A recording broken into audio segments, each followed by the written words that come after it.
4, 3, 2, 1. Okay, fabulous. Hi, Mohammed. Hi, Thank you Felicity. for hosting this. Great to chat again. Welcome to everybody who's joined us. Yeah, I think that we are going to just have a general conversation about maintenance today. One of the things that I would just like to touch briefly on, or maybe we can start it with, is Mohammed, what advice would you have for the ordinary man in the street to have better results in the maintenance courts? Now, Felicity, it's an important question to pose, and especially regarding the lockdown. We're having a lot of queries from people who lost their job. I mean, we had like 2 million people losing their jobs, so things are a bit different now than they were before lockdown. Um, I think the most important advice to maybe be given to everyone is when the law looks at your situation, they don't only look at your income, they look at assets as well. So if somebody owns property that they have assets and they've lost their jobs, um, it doesn't mean automatically you can't afford to pay your child maintenance. So that's something important to note.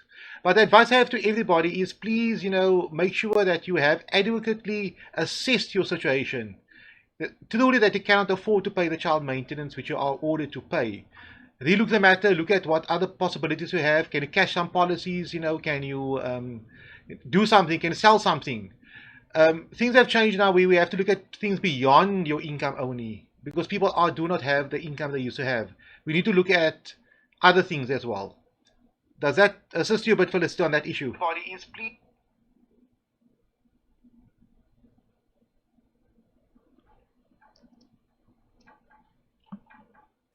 Okay, it does help. It's just that we know what the law says and what happens practically are two different things. Yes. Because the Maintenance Act is very clear, as you say, it always has looked at income on a broader scale to include assets, whatever they are. And it states clearly that assets need to be disposed of in order to liquid your assets and to be able to pay maintenance. And I mean, that is also just so layered. So while the Maintenance Act says that, we very seldom find in the maintenance courts that they're prepared to go to those lengths to actually assist and uphold the child's right to financial support. I mean, they actually just make it incredibly complicated. And unless my experience and observations are that unless you have a legal practitioner assisting you, it's almost impossible to achieve that as a normal course of action through the maintenance courts. Yes, Felicity, it seems to me if you go to the maintenance court, they might have a preconceived view as to how much child maintenance you are entitled to or how much you must pay.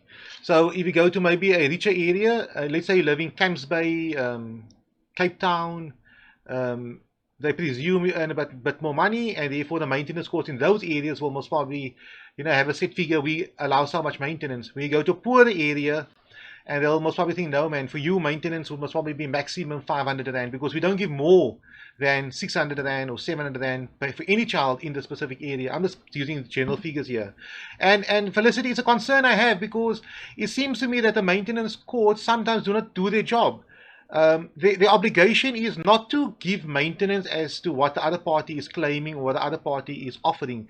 They should have independently applied their mind, looking at all evidence, an active assessment of the matter, and based upon that, they need to determine, yes, I think this is a best child maintenance applicable. They have to consider, your policies that you have, whatever. Of course, they have to consider your debt as well. But I agree with you, Felicity. It doesn't seem to me that the maintenance courts are looking at single thing that they are supposed to look at in determining what is a fair amount of maintenance. Yeah, so one of the things that I always advise people to do is to familiarize themselves with the Maintenance Act, because you at least have a basic understanding of what protocol is and what they should be doing, and you're able to remind them and get them to at least stick to the Maintenance Act. because I Yes. mean, there's just like so many, there's just so many obstacles, because they then take umbrage and think that, you know, you're trying to act clever and trying to tell them how to do their jobs. But we're really just trying to hold these people accountable, so that they enforce the child's right. Because and COVID has really just exposed this for what it has always been, and just how vulnerable children are, and their primary caregiver, which we know is primarily the mother. Yes, Felicity is a huge concern I have. And I get a lot of queries, and sometimes I can't answer that question. If a person is obliged to pay child maintenance and you lost your job, am I in any position, or the court in any position to say, no, sir, or ma'am, it's fine, you do not have to pay child support? Because what does that mean? I mean, must the child starve? Are we saying the child should eat half the food that he is usually eating? Therefore, it's important for the maintenance court to do a thorough investigation, for them to investigate the matter, to look at other avenues, And if the father really can't afford to pay the child maintenance, to proceed against his parents, or look at other specific legal avenues that can be followed. And it concerns me, how do you answer that question? I will never, ever, as a legal practitioner, advise somebody, even if the person is totally unemployed, to pay no child support. That is something I cannot do. If they do not pay, that's their thing. Felicity, on that point, before I forget, you came back from the Eastern Cape a few weeks ago, am I right? You were protesting over there. Sorry? You were protesting. You went on a plane and you flew out of Cape Town and you done something. Can you please tell me about that before I go on this topic? Sure. It looks like I'm going to have to switch to my phone. So what came to my attention quite early in lockdown was that maintenance was being deducted via garnishee and paid over to the DOJ.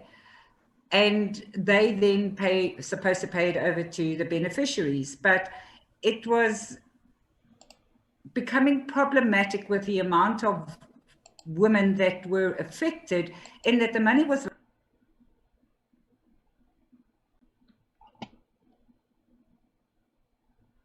Sorry, Felicity, we can't hear you on this one. Can you maybe put on your microphone?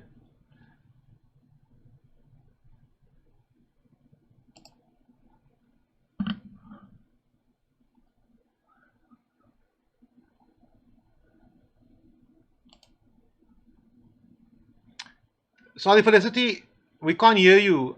There must be something wrong with the microphone.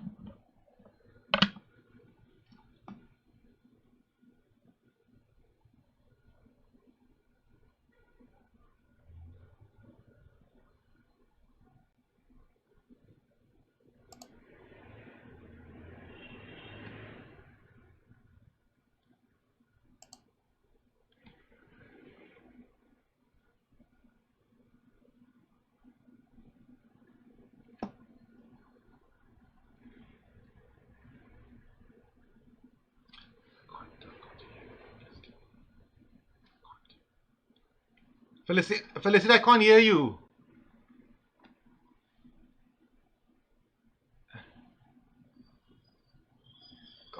You must put your microphone back on.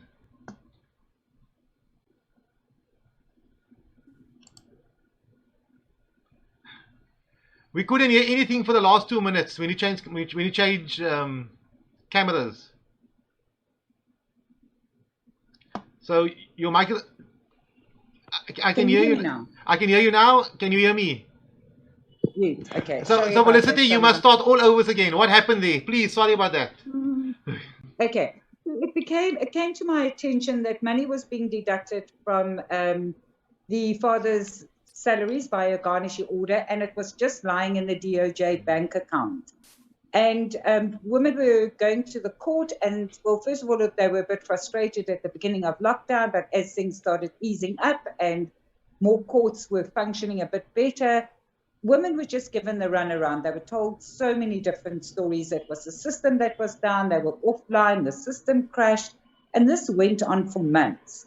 Now, I did some research as well, and in portfolio committee meetings, they actually spoke about the system crashing, but they also spoke about certain people in high positions in the Department of Finance that were suspended with allegations leveled against them. And this picture that emerged is that the DOJ there's so many problematic areas. And there wasn't a sense of urgency to resolve this. So it started becoming a crisis, because if women had lost their employment, they weren't getting assistance from maintenance to carry them over. They couldn't suddenly access SASSA, because we know that took some time. And women and children were really placed in a very vulnerable situation on so many levels. So anyway, so I went, there was a protest, but then I drew up a memorandum and I flew down to hand this memorandum over. And it's just, this is 4 months down the line. And if we weren't as vigilant as we are and trying to hold them accountable and be the spokesperson for vulnerable women, they probably still would not have got their money. And so, and then we also served legal papers on them, to give them, to put them on terms to get payment, and you were party to that. And then we have seen progress in that. There are still quite a number of people who have not received their money.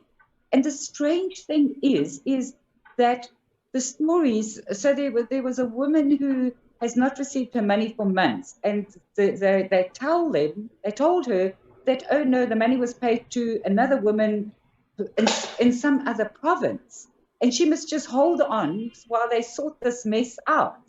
I mean, how bizarre is that? Unacceptable. There's just so many problems. And then there's another one now. So it seems that also certain government departments are also problematic. The Department of Education is apparently making payments. The money's being deducted, but then they don't send schedules, or they send them late. And they're operating on 2 months lag. And why should women be carrying this inefficiency by the Department of Education? SAPS is another problem employer, and the Department of Justice they know how this works. Why are they not getting hold of DOJ and go, get your house in order immediately? We are being complicit in the forcing women into vulnerable situations. So it leaves me thinking that as a matter of urgency, it appears as though we're going to have to force this issue, because if we wait for them to do this, I don't know that it's going to happen, is have awareness training for not just DOJ, but every single freaking government department, so that they can understand the many impacts of their tardiness and dysfunctionality is having on the most vulnerable. And the thing that perturbed me is that we are signatory to so many international agreements to protect women and children, to eradicate poverty.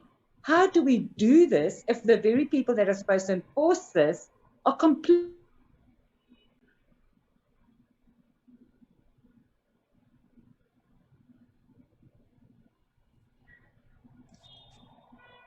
So, I mean, we have the problems are just so multi-layered that we can't give up. We have to just find more effective ways of bringing about change now. Now, Felicity, it's concerning, because if somebody is not paying child support or child maintenance, he or she is not afraid of the system. That is very concerning to me. So I think someone's sound is on. Yeah, he or she is not afraid of the system. It's like almost like, take me to court, let's see what the court has to say. And at the same breath, if you're claiming child maintenance, if you go into the child maintenance court, you do not have the confidence in the system as well. And that concerns me even greater. Because if people do not have the confidence in the legal system because of all these problems, of all these delays, of all this, for lack of a better word, apathy on the part of the powers that be, what is left? I mean, this is a type of abuse, indirectly abuse, where the government has an obligation to assist parents and people in obtaining child maintenance, but they're not doing that. And indirectly, they are part of this whole process. So, for argument's sake, if a crime is being committed and the police just stands by and does nothing, what the police is part of that. Here we're having a situation where people can afford to pay the child maintenance to well-needed, recipients of the child maintenance, but they're not doing their job. They're getting paid a salary, the Department of Justice and Constitutional Development, the maintenance officers, with respect to many of them that are doing their jobs. But the end of the day is the outcome that is expected in terms of the Constitution and in terms of the Maintenance Act is not taking place. And that is a big concern for me. No, it is. It's problematic on so many levels, because it's showing absolute disdain and disregard for people's lived experience. And we can amend legislation and we can do all of those wonderful things, but it's not making a difference. And we are going to see the impact of this for years to come. And we are also signatory to eradicating poverty by the year 2030, and COVID is obviously putting a huge spoke in that wheel. But I believe firmly that if we enforce maintenance, we are 50% the way there to alleviate poverty. Yes. or reduce the extent of poverty if we enforce maintenance. Then the numbers of people not paying maintenance is frightening in a country that has such strong legislation and such a strong constitution. So what is the problem? Clearly there's no political will to actually address this. Okay, so having said all of that, we have to fight this on many different levels. And I think one of the reasons is because there's not much research in this, and there's not much understanding of the impact on poverty, particularly, but also on gender-based violence, of nothing less than financial abuse. And by the apathy, it starts becoming a real violent form of abuse. And the problem is that we have such a high level of physical abuse that women and children experience, that because this is not visible, it's ignored and doesn't seem to be considered such a violent form of abuse, and it is. So it's become obvious that we've got to do the research, because without the research, it's all just anecdotal. And are we really going to be that effective? So that's where my focus area is. Yes. Now, is to do the research so that we can prove so many things: the intersection with gender-based violence, the intersection with poverty, but then also look at intervention, because then the research that I've compiled is pretty comprehensive, and we can see from that where the levels of intervention actually need to take place. And I mean, I get this question so often is, yeah, but it's so biased towards women, and what about the fathers? And yes, some men are also on the receiving end of this form of abuse, but we cannot not consider the historical impacts on people, a whole section of the population that was oppressed. And within that, there are many layers where Black women and colored women, women of color were more oppressed than white women. And that also, and when we go through the system, we see that bias still being perpetuated by these officials. And that has to be taken into account. But as a woman who has become very active as a gender activist and a social justice, I can speak broadly to the impact and who it impacts on, but because of the amount of people that are impacted, and the majority are women, that my focus area is women. And I keep saying that if we fix the system, then everybody will benefit from it. But we also have to have some kind of intervention. And I think that it's time that men really stand with us and start, making it socially unacceptable to, one, be absent in your child's life, and two, to not financially support your child. And also the many women in their lives who enable them to do this. No, Felicity, I'm with you 100%. And Felicity, it's concerning because the government is talking about, assisting people with, with whatever financial assistance they want to give, but the parents, the father or the mother has money to pay, has the resources to pay child support and child maintenance, and it's a rippling effect because if the child is entitled to child maintenance or whatever support for education and so on, it means the child has been deprived of that specific resource. What happens? The child doesn't go to the best of school the child could possibly have gone to, the best of education, the best of resources, the best of medical expenditure, and so on. So it's just a total cycle of abuse where the government had to come in. Like, for example, the government will never allow people to, it happens in many areas, but to steal and break into windows and loot. They won't allow that to happen because it will have an effect. But they will allow parents not to pay child support or child maintenance. The officers are available, yes. There is a maintenance court. There are the prosecutors, and as I said now early on, there are many of them who are doing sterling jobs. But the reality of the matter is, on the floor level, we can see it's not really working that well. Felicity, going on, we are seeing you in the next few months' time. I mean, you're going international now as well. I mean, you're speaking to people right around the world. Are we? I know lockdown came in. The last time we spoke was before lockdown, face to face. Where are we going to? Are you networking? Are people speaking to you? Is the conversation still taking place prior to post lockdown?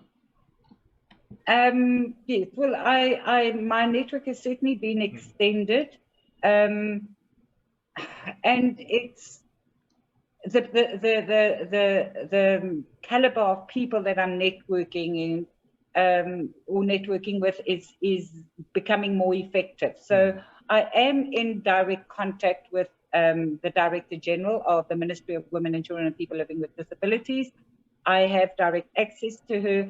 For example, like with these garnishee orders, I mean, that is a problem in the Eastern Cape. So I contacted a member of parliament in the Eastern Cape legislator and brought it to her attention and said, can you not communicate with your counterpart, which is in the Department of Education, and get them to sort this out immediately?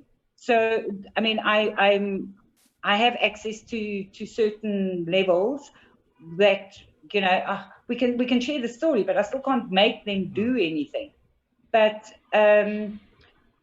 yeah, there's just so much work to be done with this. There needs to be greater collaboration with organizations that are a lot more established, because we've also got to strengthen capacity to educate people, because the biggest problem is people don't understand that the withholding of financial support is a form of abuse.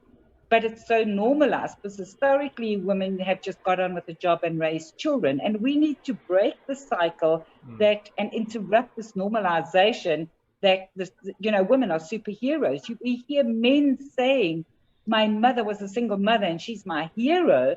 And often they themselves start defaulting. So, and that's a socialization that is kind of acceptable. But we have to get stronger on enforcement.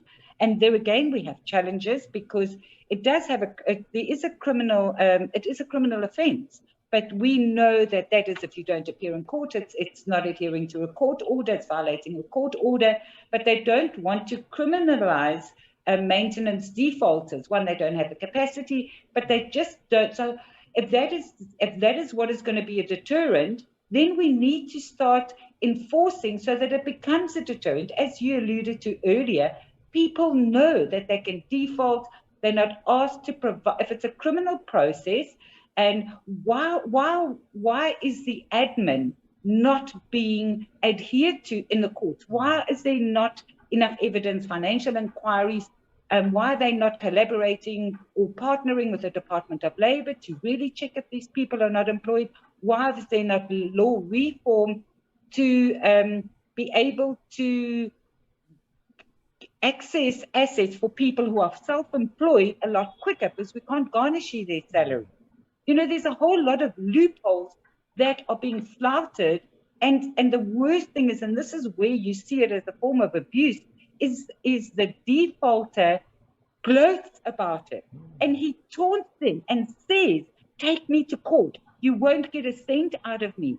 And, it just points to a whole lot of social ills, because it's for the child. How can these people go to sleep at night knowing what kind of vulnerability they're actually putting the child and the mother, who is the caretaker of that child, into?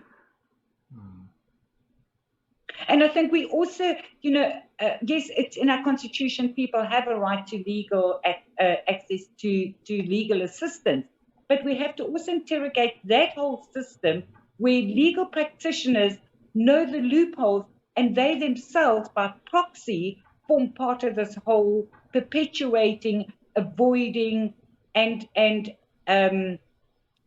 complicit in this whole cycle. I mean, there has to be a radical interruption of this if we want to see some kind of change and enforcement, because I also believe that if particularly men, because they are, I mean, a woman is pregnant for 9 months, but men can father many children in those 9 months. And if they're not held accountable and it doesn't affect them in any way, particularly financially, I mean, they just carry on.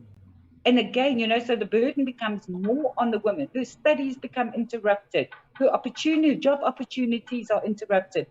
Women were the primary caregivers right through COVID. They couldn't go back to work or look for jobs because their children had nobody. They had to look after their children. So there's all these compound things that have to be spoken about and taken into consideration for us to fundamentally change what has just forever been of normalization of not supporting our children.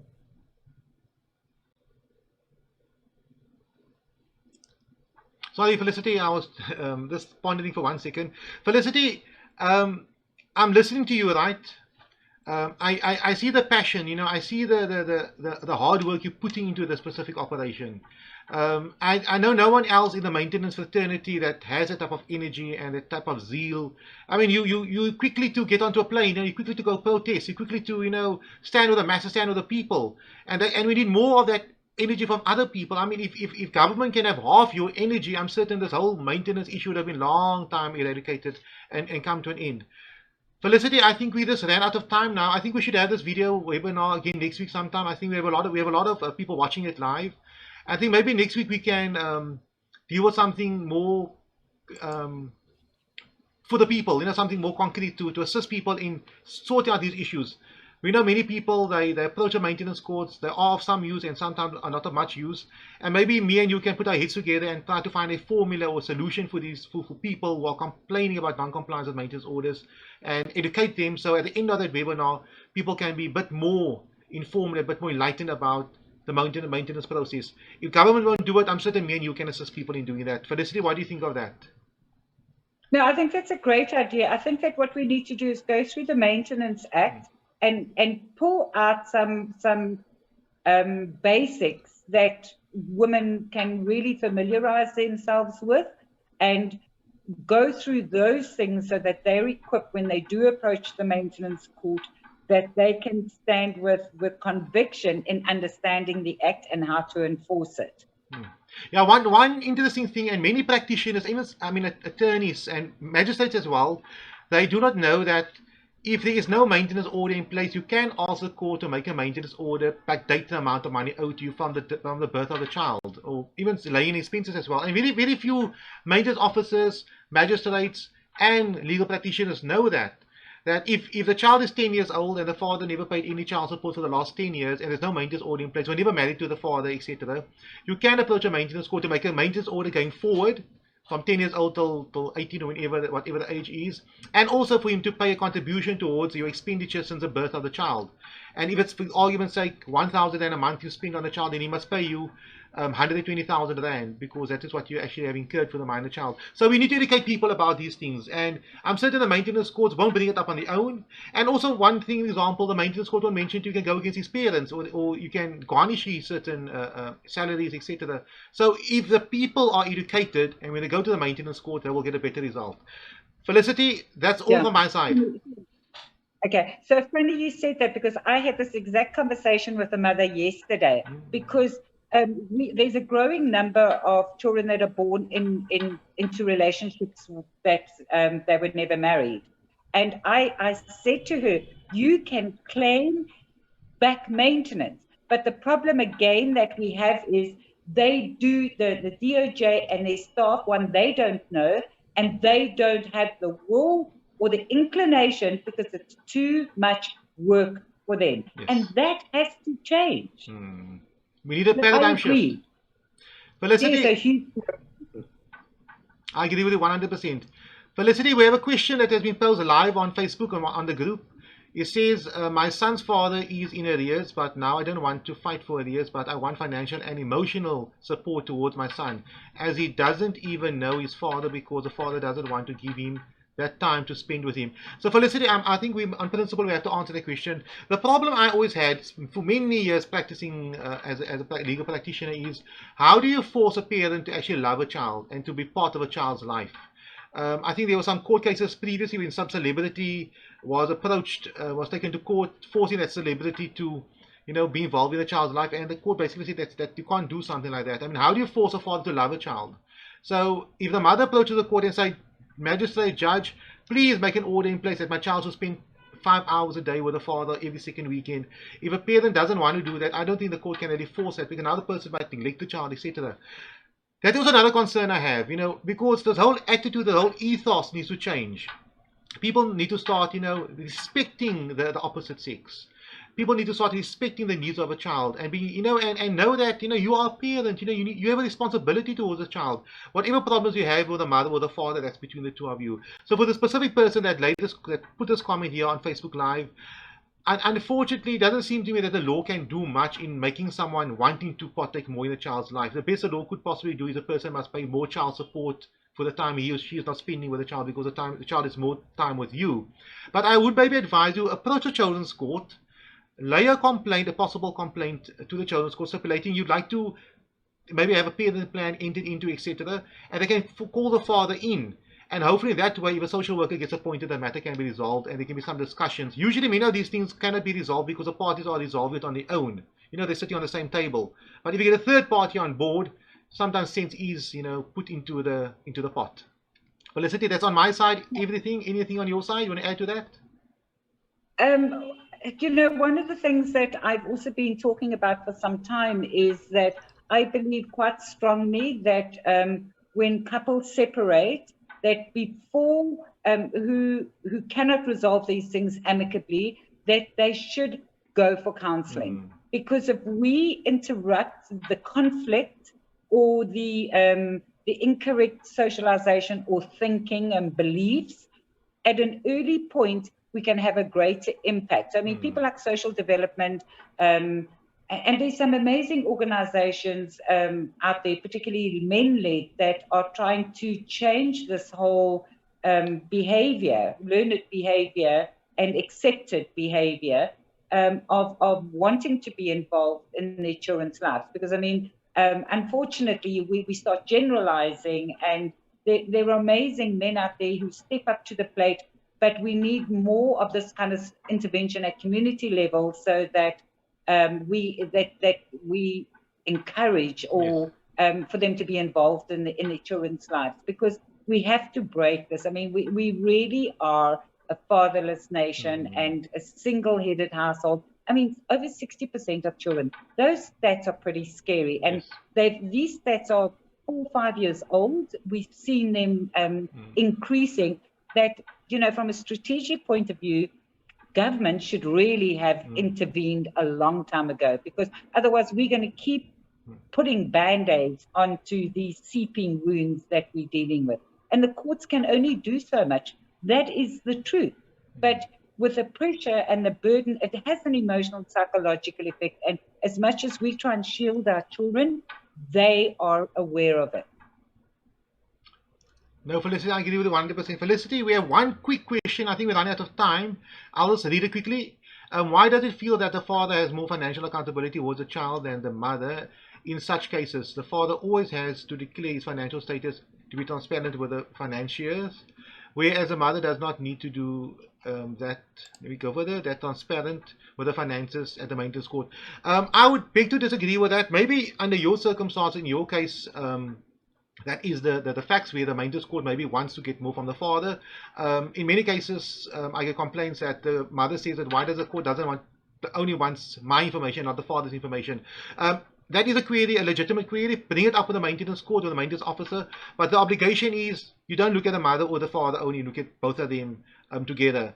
There's clearly an issue where you're concerned, and it shouldn't be the case. They need to look at both the parties' income and expenditure. Felicity, we have 1 minute left to comment on that. Anything you want to say? Yeah, so I mean, we do hear this from time to time, and it does happen. I mean, I've seen evidence where a father is paying like an exorbitant amount of maintenance, but and those are I don't know what percentage, but they do occur. But by and large, you know, we're having things like asked like the mother's expected to provide slips for every single cent she spends on maintenance. Or it needs to go into an account for the child. And I did research on the group to establish the amount of maintenance that was being paid for children. The majority, 53%, were getting nothing, and nothing to 0 to 500 was a slightly more. And I mean, this is like evidence that if you are paying 1,500 rand, we know that even if your child goes to a fee-free school, that all the other expenses come to a lot more than 1.5. And where does it come from that the mother is spending the money on herself? She doesn't stand with 10 rand in her hand and go, okay, well, the maintenance has been used up. So sorry, child, I'm not going to feed you because this is my money and I don't get reimbursed. Felicity, that's it. We cut off soon. Thank you very much for that. We're on our 40 minutes. Thank you for your time. Next week we'll have another one, and if you have any questions, you can pose it to. I think we can deal with a question and answer process as well. Thank you very much for all the viewers. Felicity, thank you for your time. Have a lovely day. Thanks, Mohammed. Thank you. Okay, you too. Bye. Bye-bye.